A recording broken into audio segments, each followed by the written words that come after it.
started with today's lecture, I had shown you how we are going to run root from a specific directory which we had created. So that directory was root stuff1. So this is the folder I created in the previous lecture by unzipping the root stuff1. When you unpack root stuff1.tgz, we got root stuff1, and in it there are some data files. That is the telescope 100 and the survey example which we did last time, and the spot 2 examples. All these root files have been created by conversion from the CSV file into root format using LAMMPS program. So that we will explain later on how you can do the file conversion. Today we are going to work some more on root, and I am going to introduce the concept of macros, and macros will be also continued in tomorrow's lecture. So let me open the terminal, right click and then open in terminal. So this folder has been opened in the terminal. Now I don't need this anymore, so I close it. I'm going to work from the terminal. I keep it here, and we are ready to start. So I'm going to actually show you now a few commands, and so as to get familiar with and to motivate you for the next part of the talk. So let's start root. So root has been started. Now you know this command. When you want to open a file, a tree rather, when you want to open a tree, it's actually a root tree file which I am trying to open. So you say tf, so tf will be the name of the variable, and then you say new, and then it's a t file which I am going to open. So this is a file which will be opened and which is actually a root file. So let me today open spot2.root. So this is a Gaussian spot in x and y directions. So whenever you open a file which you don't or not sure about the contents, the first thing which you do is to type the .ls command, which we saw yesterday also. This gives you the listing of the tree which is inside. We are going to work with files which have only one tree, but actually T files can contain many trees. They can also contain histograms. They can contain many things. But for our work, mostly we'll be concerned with T files which contain only one tree inside it. So you ask for him to list what are the contents of the T file. Then he says that this is what it is. It consists of the LAMMPS tree and nothing else. So there is a LAMMPS tree inside it. The name of the file he gives first, that is spot2.root. And then he says that there's only one object inside the file, and that is a tree, and the name of the tree is given. It's called as LAMMPS tree. So then, now that we know it, then we say LAMMPS tree, because we know the name of the tree, and ask to see the branches. For us, the branches are also the leaves, because we don't have a complicated structure. So we ask him to print it, and he shows that there is a LAMMPS tree, and the first branch is called BR0, and the name of it is para1, and the type of it is short. This S means short. So the name of the parameter is para1, and here he shows the type para1 stroke S. S means short. It could be of type I, which would be integer, and so on. And here is para2, it is also of the type short, and the number of events is 8000 in this file. So this is the basic information we collected. So after collecting the basic information, now we are ready to work on to this file. For example, if we want to see what the first parameter looks like, then we just say LAMMPS tree, then we point it to um, para 1, because that is the name of the para.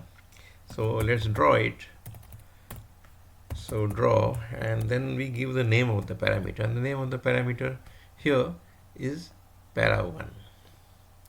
So para 1, and then we let this command go through, and we didn't define our own canvas, so he created a default canvas. The name of the canvas is C1, and this you can see that para 1 got displayed over here. So in spot2.root there are actually two spots, two Gaussian spots. So that's why this is having two peaks seen here. Let's try to plot para 2 in the same way, if we can do that. So this is the para 2 plot. So this is how you can plot these graphs from the tree. You can also plot a two-dimensional plot by saying, for example, para 2, then you put a colon. So para 2 versus para 1, this will be an XY plot. In this case, he has got one additional requirement. I can let it go at this stage. First, you will see you will get an ugly scatter plot. You won't get it in color, which is what we want actually. So if you want it in color, you have to specify the color parameter. But before that, there's one more parameter. It's called the gate, which we are not using. So you can just put 0 because we don't want to put anything. This is a condition. We covered it yesterday also. You can cut certain parts of the figure out of it. But we are not introducing, suppose, any cut. Then 0.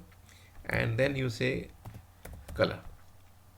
You can either say color or you can say color Z. If you put Z, then the color legend will also appear on the right. And if you don't put Z, then there is no color legend, but the graphics of color are produced.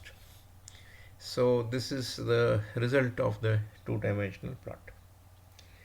So you might think that this is it and it's fairly easy. These are only some few commands. So is this how we really analyze data?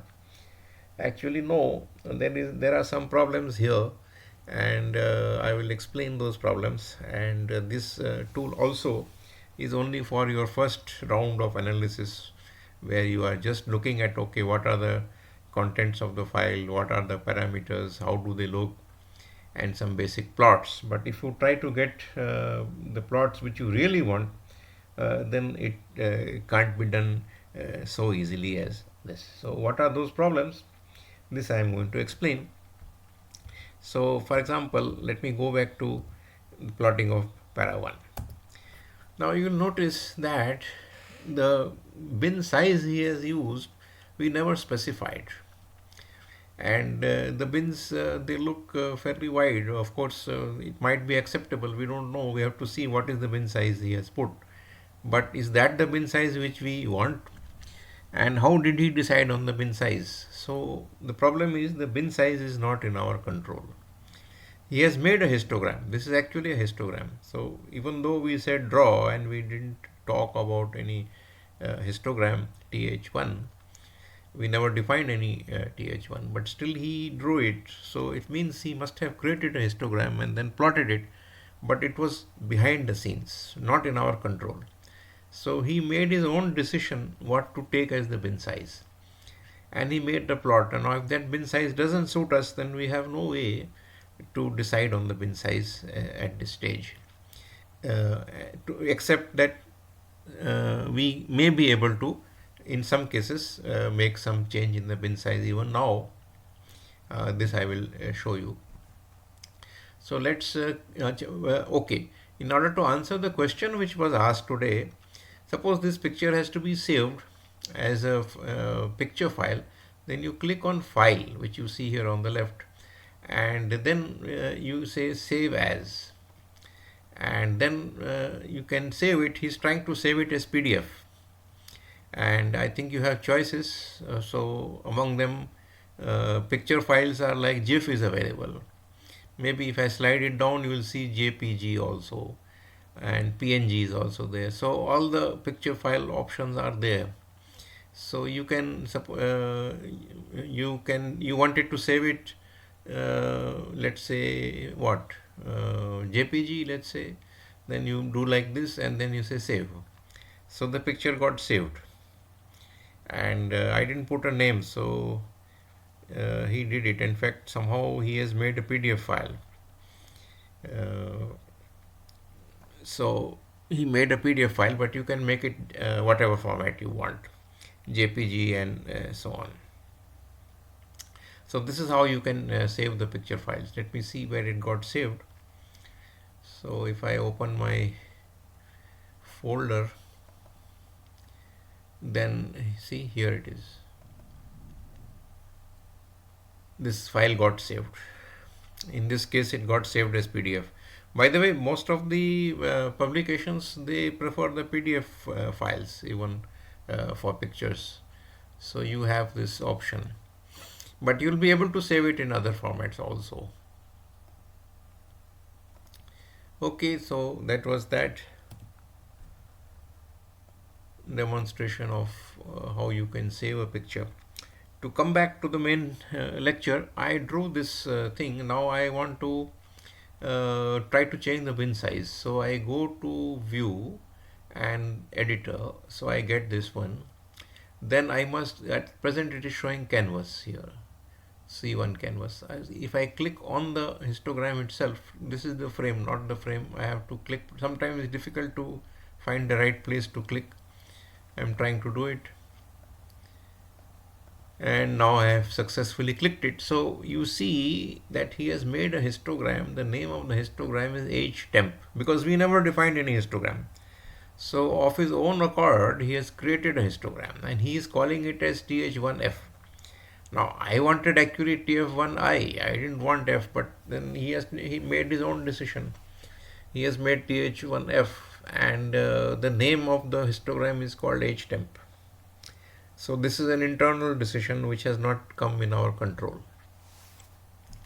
So let's see what he did for the bin size. So if we click binning, then you see that he has made 103 bins. See, 103 bins he has made, and he has provided a slider by which you can, it's called a rebinning slider.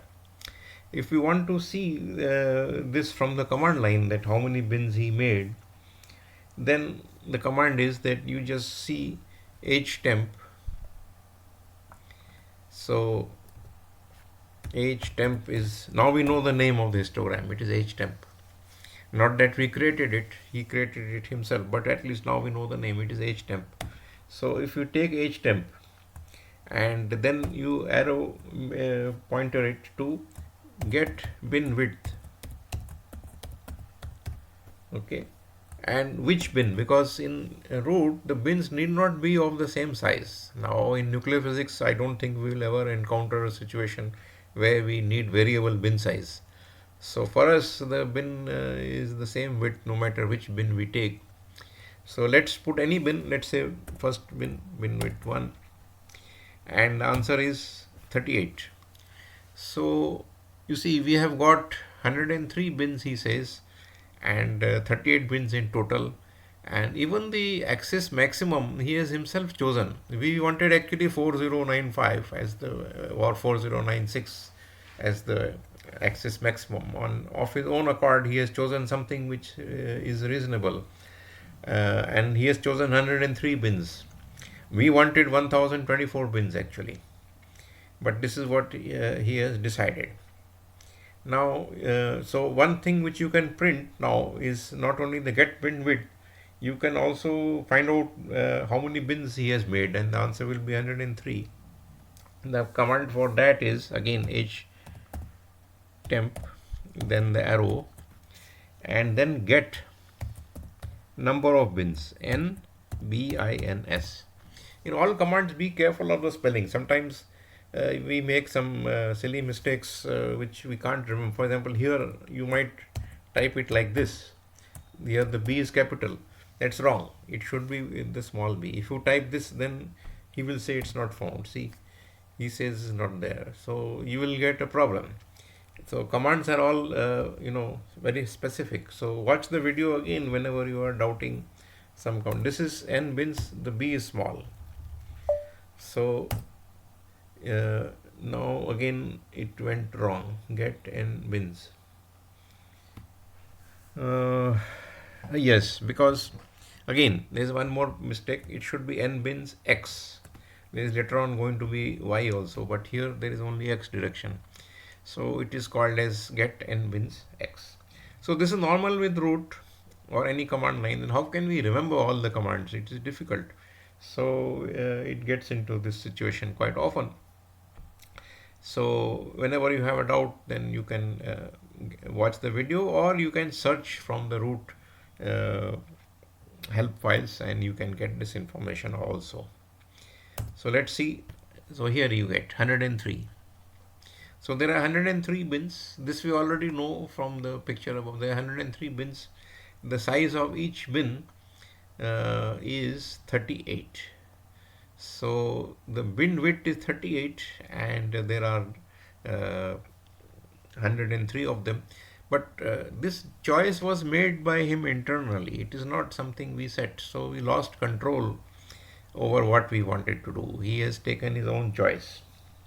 Let's see if we can try with the slider or if we can edit this number 103 directly. So let's try to increase it. See, he allows now. I could double it by this slider. By the way, when you move it, it jumps back also. So after you finished, he's saying you want to increase, you slide it, and after the increase has happened, then he will put the slider back in the middle. So now you see I was able to go 4000. I am interested to go to 1000 actually, 1024. I slide it more, he is able to go to 824. But I want 1024 actually is the bin size. We can try again, but then he will go to much larger than what we need, 1648. So what you can do is you can set it manually also. And for that you just put your mouse over this number 1648, delete it, and let us type 1024 and then press enter. So you see he is allowing you to make 1024 bins. Later on you will see that still it is not really correct, but right now you might feel that he has really created 1024 bins. That's what we needed. So we think that we have succeeded. Let's proceed to the a two-dimensional graph and try to change its bin widths. So first of all, let me plot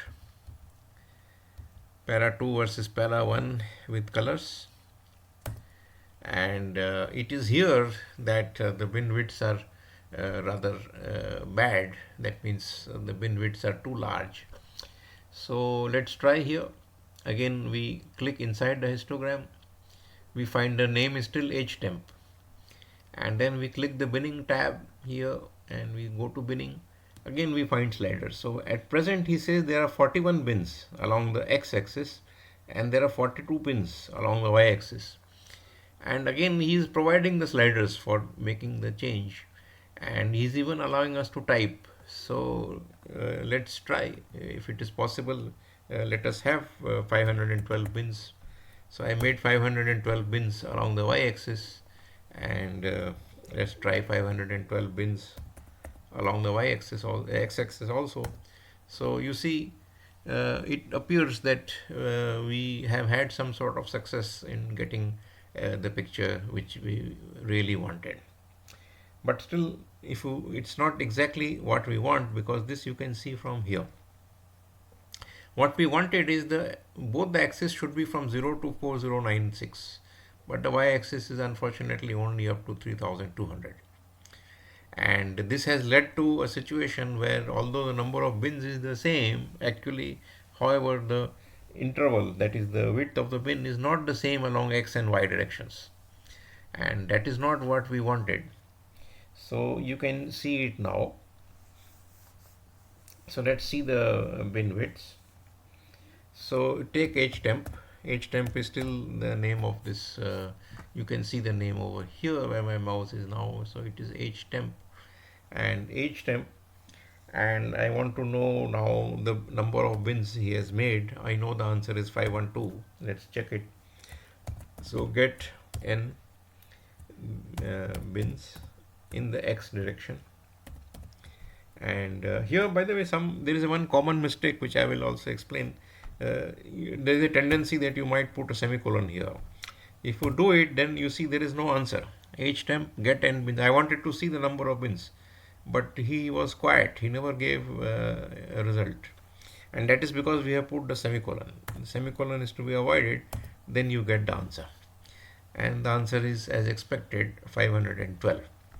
Let's see along the y direction, and there also the answer is 5. So there are equal number of bins, 512 along both the axes, but we don't may or may not have exactly the width of the bin, which is what we want.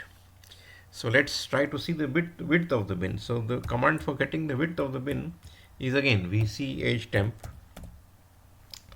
and now if you want to see along the x-axis, then first you have to put one command, get x-axis, and then again point it. So there is a double pointing here. So h temp get its axis, and then you get its width, get bin width, and as all the bins have got the same width, so putting 1 is sufficient over here, and you see that the answer is okay. So here again there is a spelling mistake which is common. So get x-axis, I missed the x. So the answer is that his width, the bin width is 8.4. And if I see the width along the y-axis, then the answer is 4.2. So surprisingly, the width along the x and y-axis is not the same. In fact, one of them is half of the other. So this is the situation here, that it's not in our control. I wanted to have a histogram in which the widths of the bin along x and y is the same, and I wanted to have 512 bins, and I wanted the range to be 4096 by 4096. The range was also wrong. So this is the problem if you do it this way. Next, go to another example, and there the problem will be still more. So let's go to another example. I close this canvas. In fact, I can start fresh. So I am starting a new root session, and let me try to open another file which is more realistic. So this was again a small file, and it was not that realistic when you come to real files which you have to analyze. So I'm going to try with this TELES 100 file, the telescope data. So here I proceed in the same way. New T file, and now I give the name as TELES 100. This is another data file which we have got. The telescope data is inside this file. So I did it. Now here again you can do this ls, but anyway it will tell you that there is one tree, it is lamps tree, and the names of the parameters, it will you can get it from the print command. So lamps tree, but just to save time, I am not printing out the parameter names. You already know them. Let's try to draw it directly. So the names of the parameters are E dash and delta E. So E dash is the residual energy. Let me draw that. So here I draw it. It looks okay, but now the problem, you will see that when you try to rebin it to some suitable way. So even the range is not really okay, 3500 around, till he has gone up to 4000. I wanted to go exactly up to 4096, but he has gone up to wherever the data seems to finish. So let's go to again view and editor, and then I click inside the in the histogram, not in the T frame. I want the histogram. So here I got, and again he calls it as H temp, and if I click the binning tab, then I see that he has made 102 bins. This is what he has done. But now the slider is different. The slider goes only to the right, Previously we got, although operation wise same thing we did, but surprisingly now he has got a different slider type, and he when you do it, the number of bins is only decreasing, can't increase. 102 is the maximum bin size. Next step is 51, then 34, and then like that he goes, and he doesn't allow us to make a smaller bin width, and he doesn't want us to have more than 102 bins, and we don't want 102 bins, we want 1024 bins. So he is not allowing it to happen, unfortunately. So we get stuck at this point if that's what we wanted to do. Have a look at the two dimensional also and see the problems there. So in this case, when I draw E prime, and then along the other axis I draw delta E, and then without any gating I create a color plot, and here it goes. Sorry, I have interchanged the x and y axis. I wanted to have delta E along the y axis, and I wanted to have E dash along the x axis. So this is the plot which we wanted. Now its resolution is rather poor. The bin widths are rather large, the number of bins is small, so I want to have 512 by 512 at minimum. So let's try. Click inside the histogram, go to the binning tab. You see he has got only 42 bins. I wanted to have 500 bins. Can you do it? No, because he doesn't allow. He can only make it worse, but he can't make it better. You can, and why he doesn't allow anything? It's 41 and the slider is already at the right. There is no way to make any change. The slider will not move. So this is where finally with this methodology you finally get stuck. That you do get to some extent you have done what you wanted to do, but in the end you have a problem. So this is where now I am going to motivate you to do the next part. That is the most important. So whatever we did up to now, lesson 1 of root is complete. Lesson 1 of root is to make these quick plots and look at your data and make some idea about it, but not able to generate the histograms which we want because we were taking shortcuts, leaving root to intelligently do what we want to do, and he is not intelligent enough to understand our requirements, so it doesn't work out.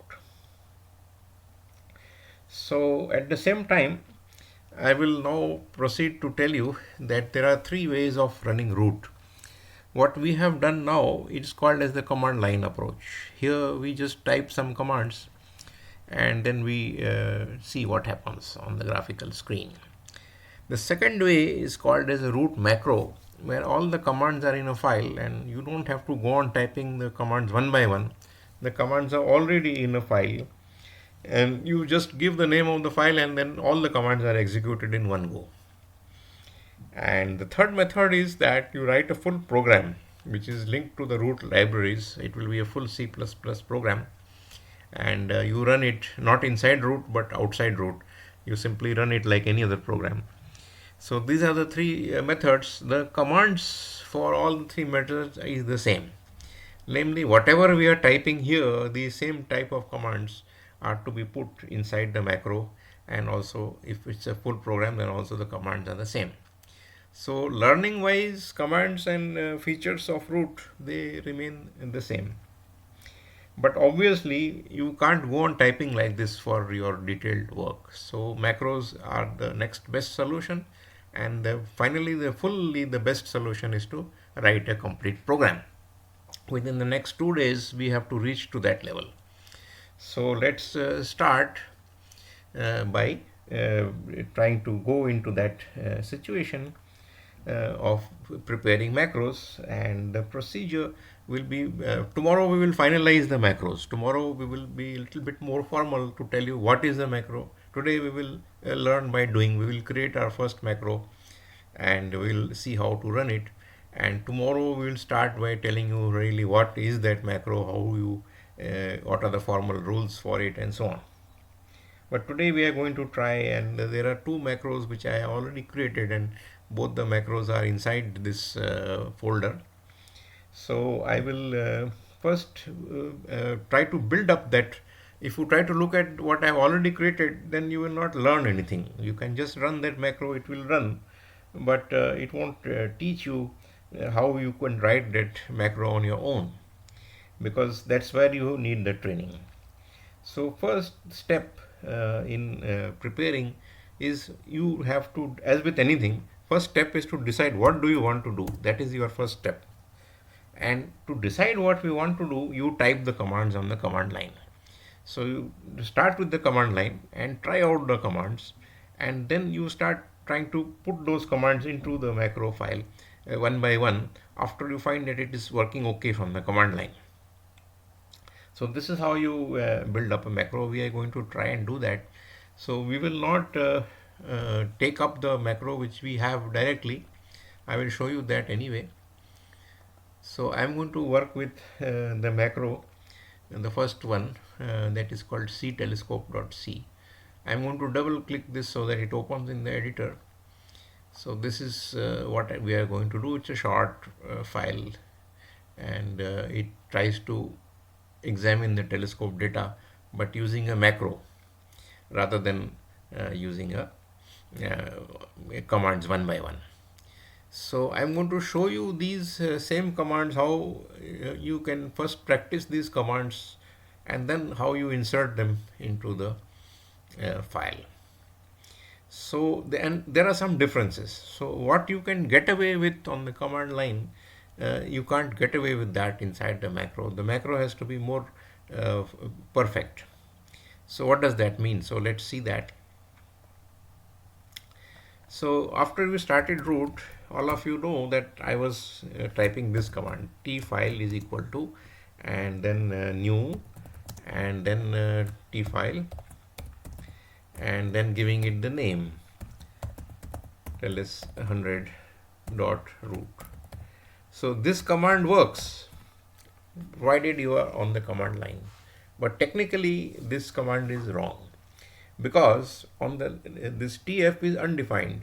You have not given it. For the first time you are introducing tf, and in any program written language, in C language or C++, all variables have to be declared. Tf is a new variable, it is not declared. So this command line forgives you for that, and on his own he creates the variable.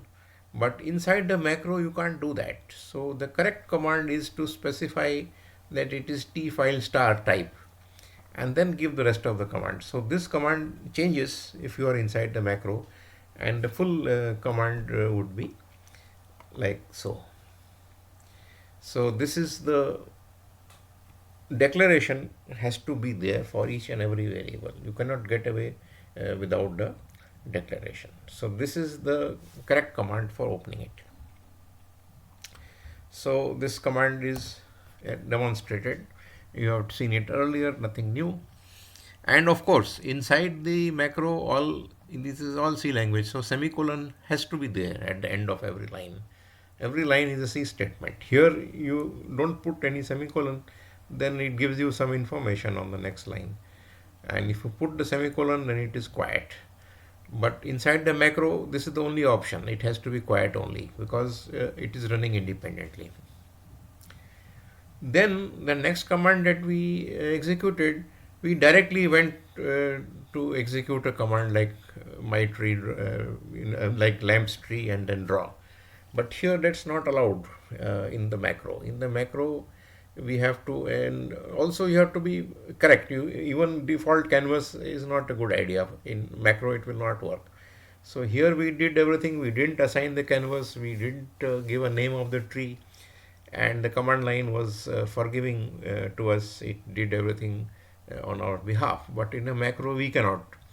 The correct command is, first you should yourself create a canvas. So I am going to create a canvas, and the command for creating a canvas is here. If it was command line, I could have just done like this. My canvas, we have done this before, and I could have said new, and then I could have open the canvas by giving the T canvas. This would work for command line, but it won't work in the macro. So first comes the same variable my C, and then comes the name, which again here I have chosen the same name my C for the canvas. So this command as written here on the command line is okay for command line. If I execute it, it won't complain. But again, like the previous command, it's wrong because my C is a variable. It has to be declared. It has not yet been declared. So inside the macro, it needs to be given a type specifier. That is C. It is of the type C canvas type, and it's a pointer to it. So it is so. So this is what we require.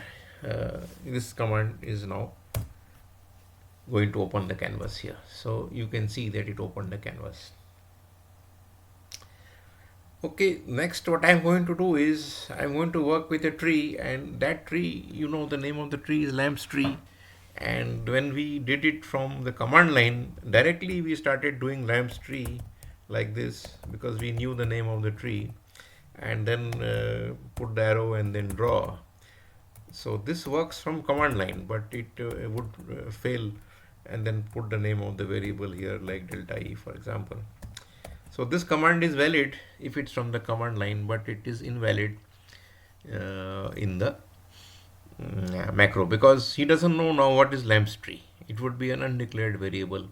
So in macro it would not work.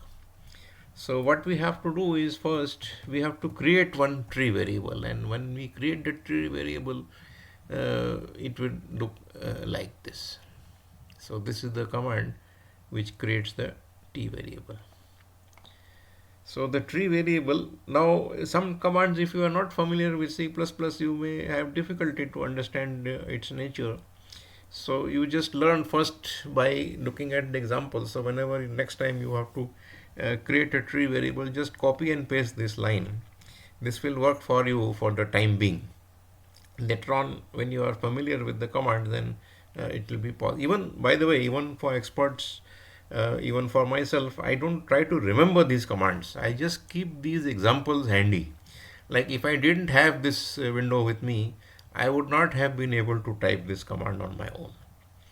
So I need the examples. So what we do is whenever we work, we keep these example programs handy in the folders, and then when we forget the commands, we refer to that.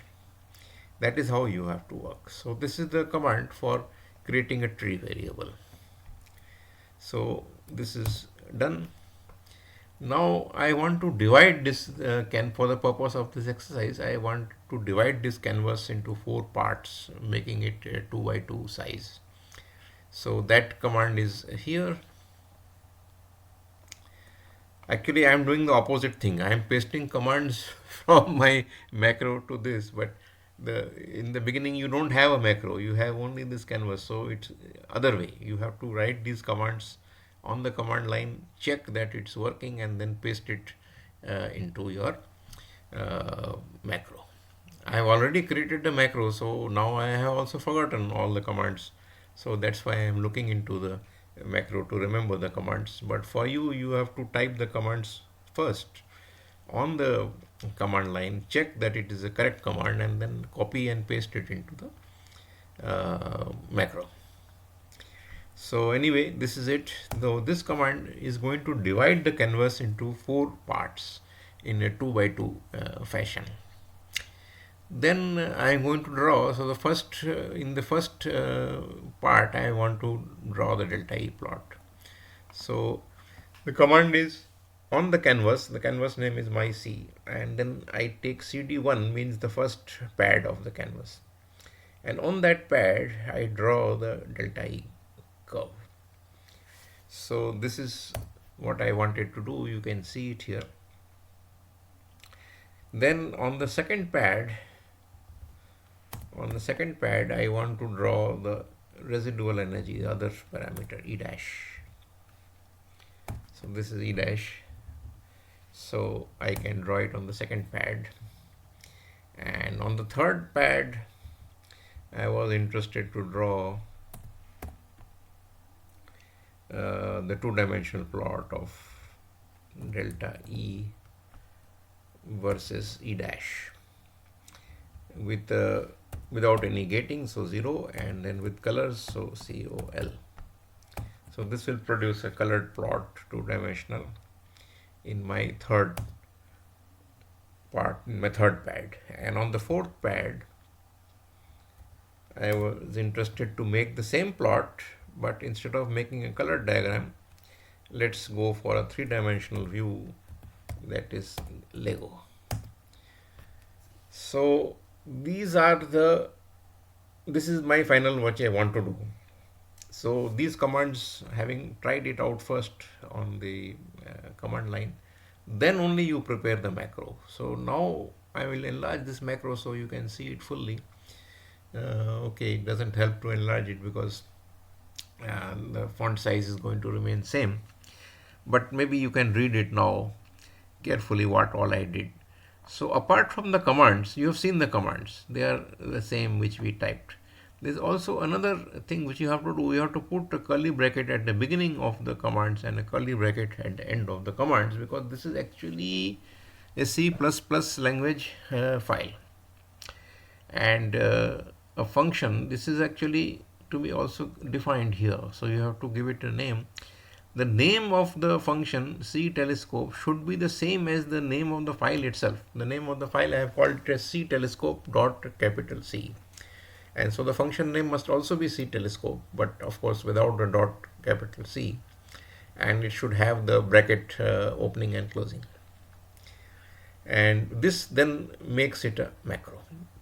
So what are the characteristics of the macro is that it must have a name of like a C++ function, and it therefore must begin with a curly bracket and open and close with a curly bracket. Inside it should be the commands, and the commands are the same type of commands which you can also type from the command line, but everything must be declared.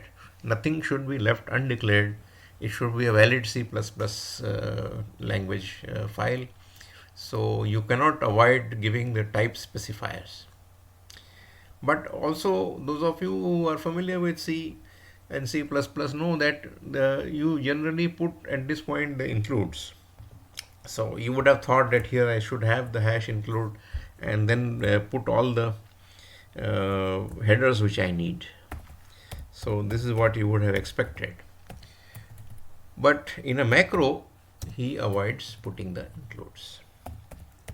So I would have said that you need tree.h, then you would need tfile.h, like that. You would have needed all these things. But in macro, we don't need. In complete program, you will need it. We will see that later on. So right now, no includes are required. And this macro is now ready to run. So I'm going to try to now show you how to run this macro, assuming that you have built up this macro, and in your case this macro is already available to you, and these are the commands in it. So let's see how this macro can be actually run. So there are three ways of running a macro. Once the macro is completed and you are confident that this macro is correct. Of course, if macro is wrong or has mistakes, then again when you run it, those mistakes will show up. So the first way of running it is you just say root, and then you give the name of the macro file here itself. So you do C telescope.c. So up to now we have been typing only root. This is what we have been doing for starting root. But for the first time, we are giving along with root the name of the macro file itself. And when you do that, then this macro runs and you see that final results have come. In one click, I finished whatever I wanted to do and don't have to go on typing the commands. The commands are saved. So now you can see the advantage. So if you have some other data, not this one, and this macro is already available in your computer, you can just edit it slightly and you'll be able to use it. So there is a reusability feature. So this is your picture of the telescope data. This is the alpha band which is separated out. You can see it from the side. Okay, so this is my first way of running the macro. As I said, there are three ways of running the macro. Now let's see the other way of running it. I have quit root, and let's say I started root in the usual way. Now at this stage, after having started root, I want to execute my macro. So I say dot x. Dot x means execute, and then I give the macro name. So this also is the same equivalent to the other way, and you see that it also works. Now let's do the third way. The third way is, after having started root, you load the macro that is called .l. Don't execute it, but just load it.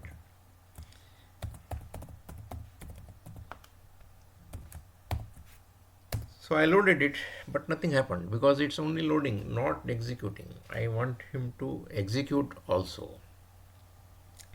So at this stage we are going to execute. Loading is done. Now it is simply a C type of function which is got loaded. So when I want to execute it, I just give the name of the function. So I give the name of the function C telescope.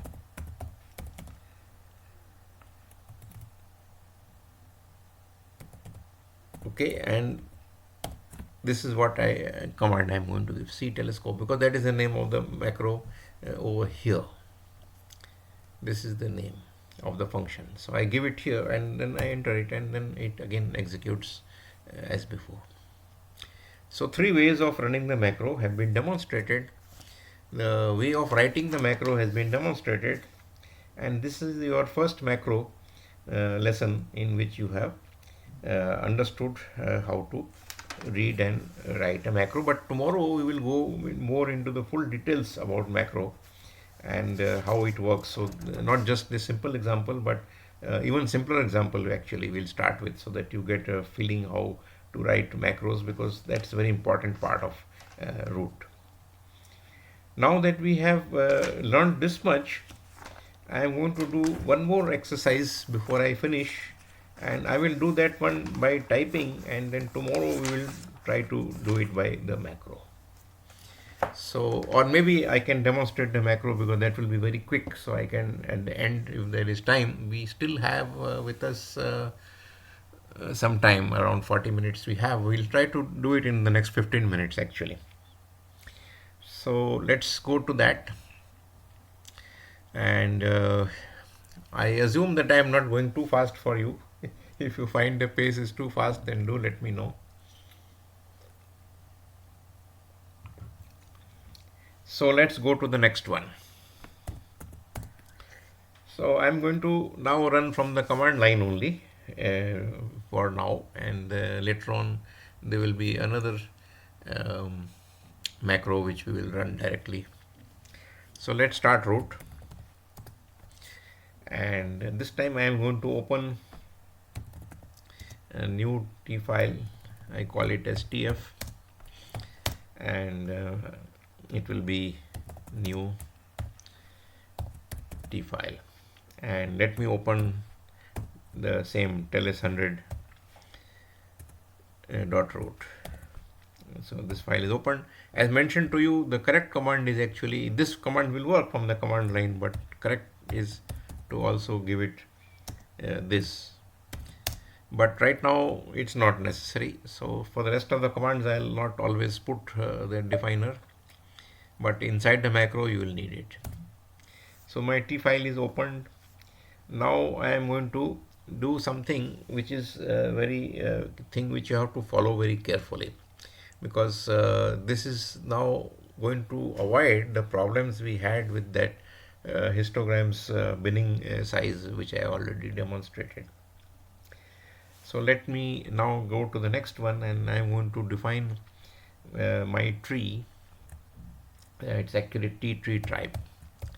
So these commands are new, not introduced so far. So you just simply follow it slowly, and maybe it will become clear in the course of time as we go along.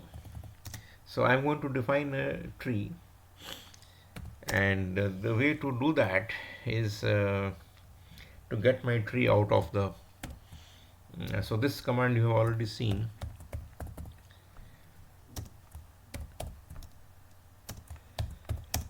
The t file, and then get the tree. The name of the tree is lamps tree in this case. So this is the command by which the tree will come into my program. So the tree has come in. Now is the important. So up to now we were just doing a draw directly. So we get the data and then we just say draw, and it was drawing on the screen. But trouble is that then the histogram control was not there. We could not get the bin size and the range according to our requirement. So I'm going to demonstrate now how we can do that. So you define the histogram yourself. You don't leave it to the internals of root to decide. So let us make a th2, and I'm going to make th2s, where I told you that th2s, that is short integer type, is the most common for two-dimensional histograms. So I am using that. So let me give it a name. Let me call it as histogram G1. You can choose any name, and then let's put the new and give it th2 s type, and then here I need to give a name. So first will be the same hg1, then comes some comment, whatever you like as a title. So let me call it as delta E versus E dash. That will be my title. And then now I get a chance. So I'm interested in 512 by 512. So there should be 512 bins along the x-axis. The x-axis should start from 0 with a decimal point, and it should end at 4096 also with the decimal point. And similarly the y-axis should have 512 bins. It should also start from 0, and it should also end at 4096 with a decimal point. And this is what I defined. So now my histogram will be what I want, and not that h temp, which was not what we wanted. So this is defined. Next comes, how do I build it? I can define it, but how do I create histograms from the data? So you have seen it in the case of lamps. You see lamps, you will tell the name of the file, and then you would also watch the status that slowly it is building up.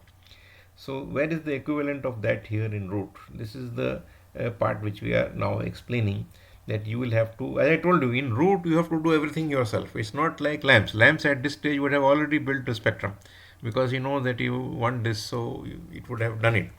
But now not root cannot do it. You have to physically build this spectrum line by line. And how do we do that?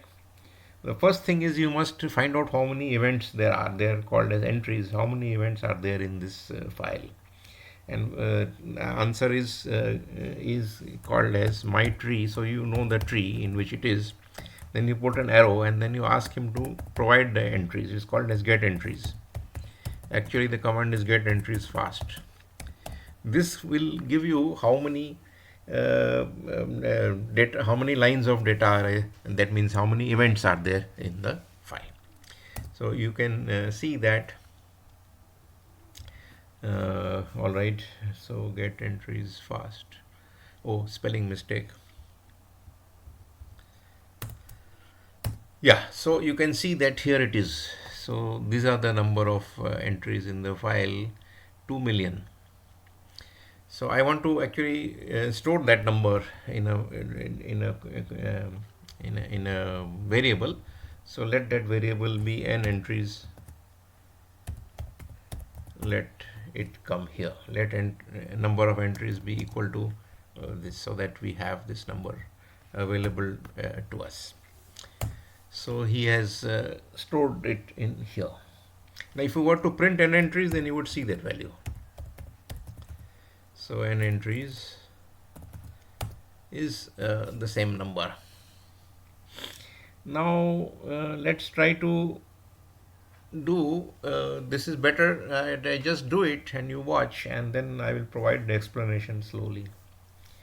So now comes the tricky part which you have to get used to. This is the next step, most important step. Once you have crossed this, then you have understood again a big part of root, that is the event loop. So what we are working now is called as the event loop. So you have to define variables in your program which will where the data will go.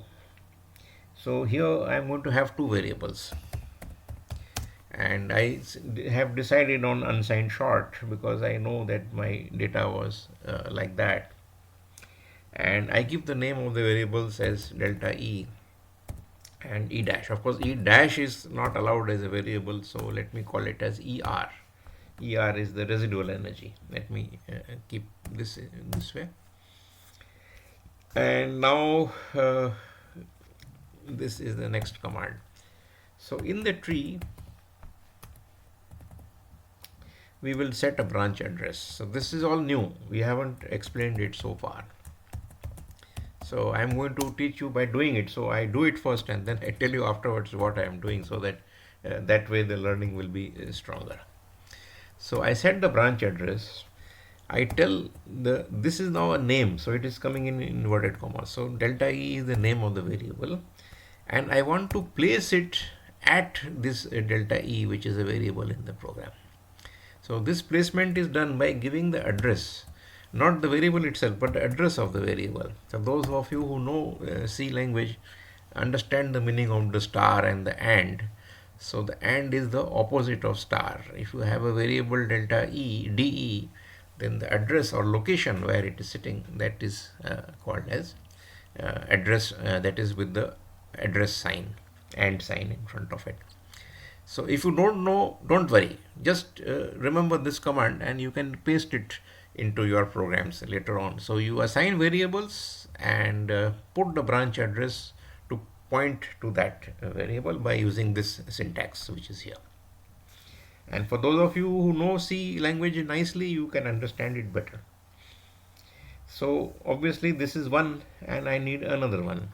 So this sets my branch address, and I want to set another branch address for E dash. So this is, the name is E dash, but the quantity I have called as ER. So this will be ER. So now my two branches have been set. The data has only two branches and I have set it. Next we need a loop to go over all the events. So I will have to have a loop. The loop will let me call the loop variable as I, and it will have to start from the first event and it will have to end at the last event, and for the last event I can make use of this variable which I have here, n entries. So this is my loop, and then I must increment I, and this will be my for loop. So I begin the for loop, and then it must be the statements. So he normally in root command line we type only one command on the line, but now you see for the first time a situation where multiple commands are going to be typed. So at this stage when I put return, then there is a situation where he cannot he realizes that this line is not complete because the curly bracket is opened but it has not been closed. So he expects you to add more lines and he expects you to close the curly bracket. So I am doing that. I am going to press enter. So he realizes that continued, he says, and cancel with dot at. Well, I don't want to cancel it. I will proceed with what I want to do. So what I want to do is, first of all, I take my tree. I take the tree which I have and I ask him to provide the members. So it is called as get entry, and the entry number is I. I am inside a loop. So for the event number I, and I will run from 0 up to the maximum, I want to get the entry. Now when this get entry happens, then what will happen is that the values will go automatically into delta E and into ER, because we have assigned them the branch addresses and these are variables in our program. So the program will get hold of these variables. So this is the technique by which we If you don't understand it fully, don't worry, it will be continued in the next lecture till you have become used to it. So first command is this, and now that I have got the variables, now only I can fill it, the histogram. So my histogram was defined as hg1. Now I say hg1, and now I can fill the data in it. So when I am filling it myself, I have got full control. So I fill it with ER and delta E.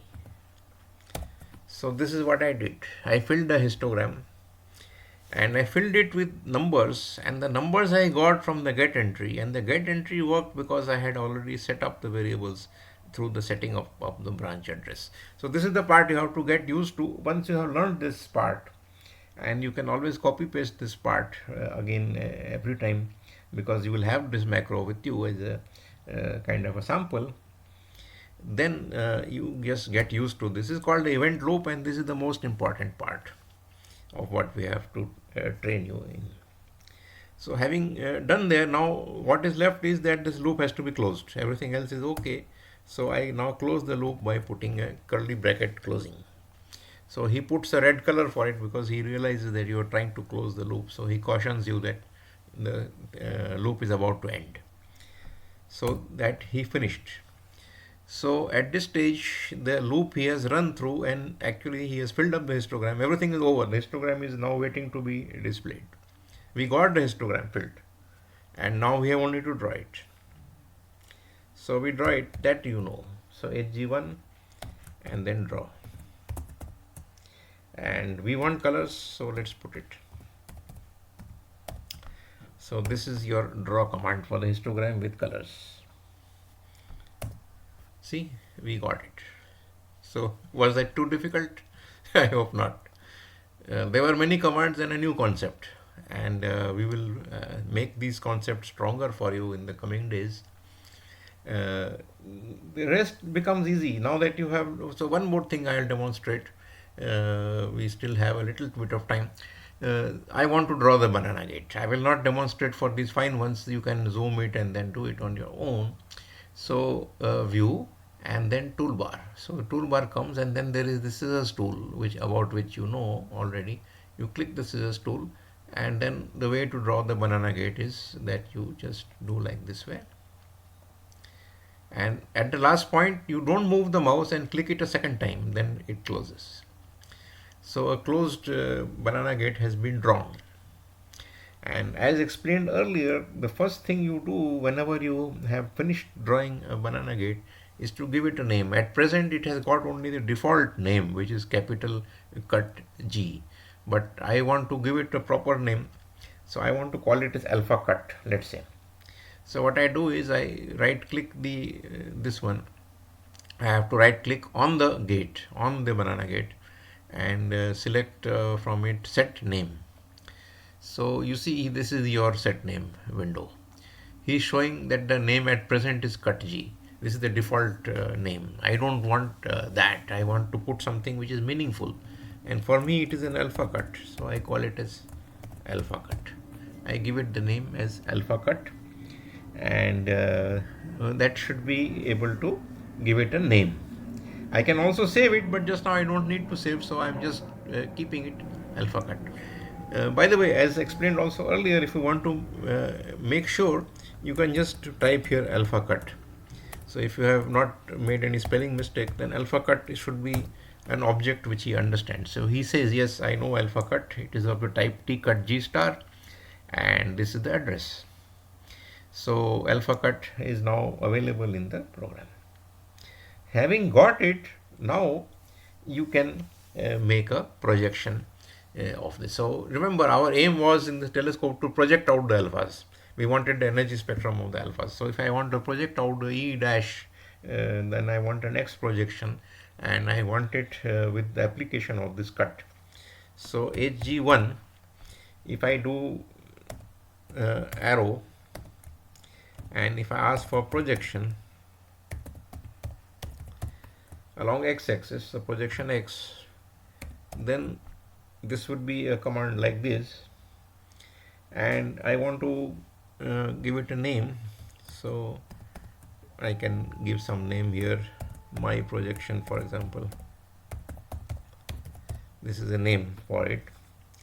Then comes the range, the channel numbers from minimum and maximum. So minimum I put 0 and maximum is actually 4096, but he allows that if you don't want to worry about what it is in whatever is the maximum, he already knows actually.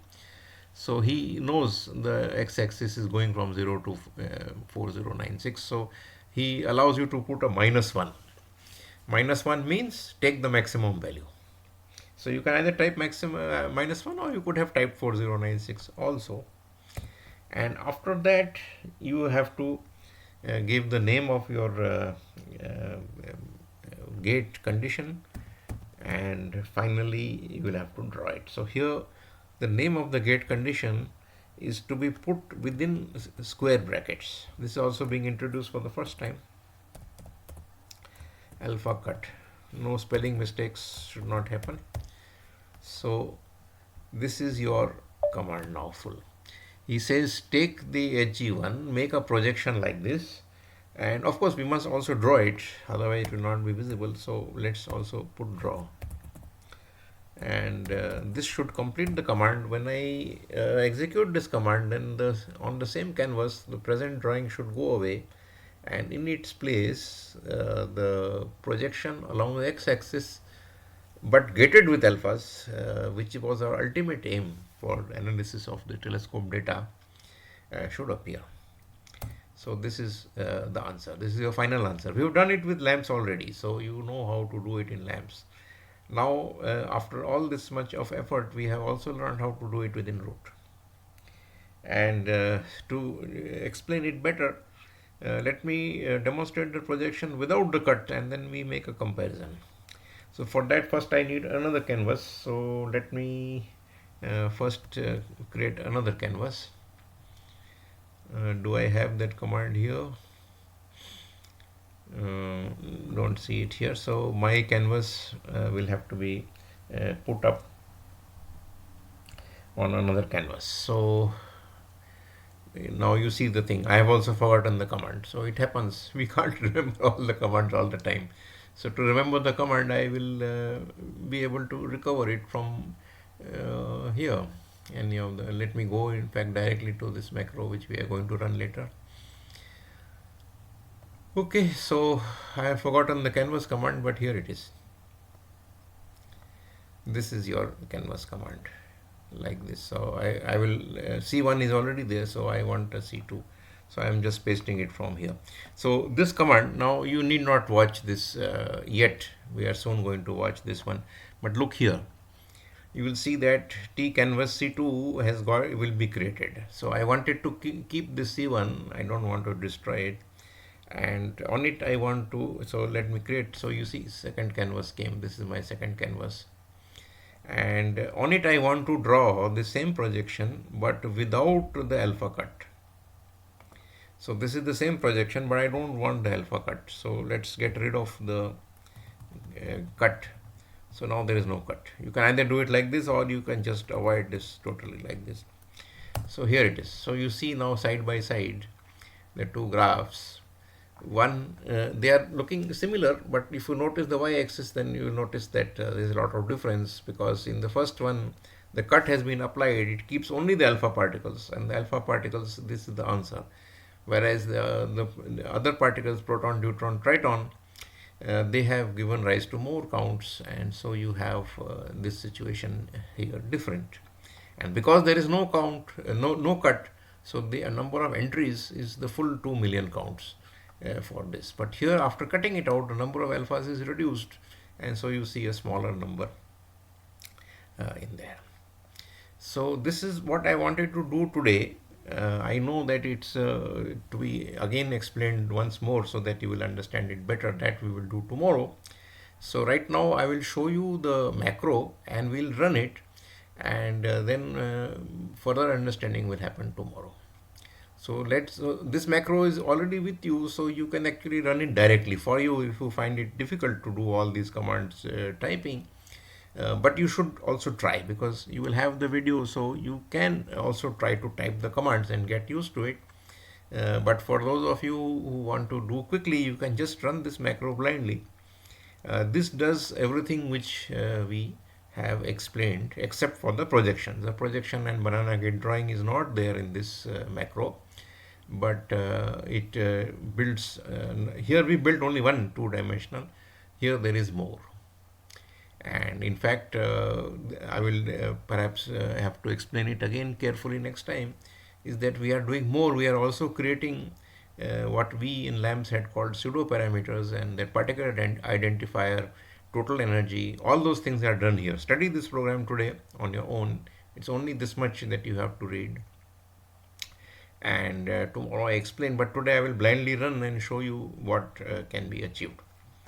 So if I were to run this macro directly, so I can say root and then give the name of the file, this one. So let me run this macro and then you will see what it does. So this is what it did. I prepared actually all these spectra over here. I show them to you on one canvas. I made delta E and E in the way that we wanted it, which now if you compare with what you did in LAMPS, you will see that you have exactly the same thing. So these are the raw delta E and E spectra where all the particles are mixed up. There is no separation. And now you have the histogram in the way that we want. This is the difference between what we have now and what we were trying to do with the direct draw command. So those direct draw commands are not useful. This event loop method is what you have to learn. And once you have learned it, then the main hurdle of learning root is over. In root, you have to construct the event loop yourself, build the spectra, and then display them. And that has been done. Now we have reached the same level, which in LAMPS it was a bit easier. I didn't take this much time and difficult explanation, because in LAMPS these loops and all are built in. You don't have to write the program for that. But here you have to write the full program which runs the loop and creates these spectra. Okay, so this was your delta E and E residual. This is your picture where you have delta E against E dash. And then what is of greater interest is that now you can do pseudo parameters. We demonstrated it in LAMPS. This is delta E but against E total instead of being, and you can see here that this part has become vertical, this alpha source. This I had explained when we did LAMPS, why in the previous canvas it is shown tilted and here it becomes straight out. So this is the full figure. I am just using the scroll wheel of the mouse button. So when you have zoomed it, now you see the usefulness of this scroll button. Now it's going to take a lot of scrolling. Yeah, this is the final. I had zoomed it here.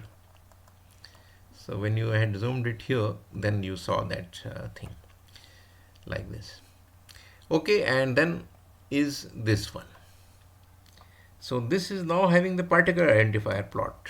I had explained to you while doing the telescope chapter in while doing LAMPS that you have a chance to straighten up the y-axis completely by defining a quantity called the particle identifier pi. And then now instead of having curved gates, you can manage with the rectangular gates. So that is sort of end of the lecture, which shows you how whatever we did in LAMPS we have now achieved finally in root also on the telescope example. So with this I am going to stop for today, and I will give you a little bit more detailed explanation on the same concept. And actually this is the last concept to explain. This finishes your root completely. Only thing is, whatever I have said today, second half is not yet clear to you, because I have to give you some more details and work with you for some time and give you some experience. But once you have learned it, then that actually completes almost everything which you need for working with root. So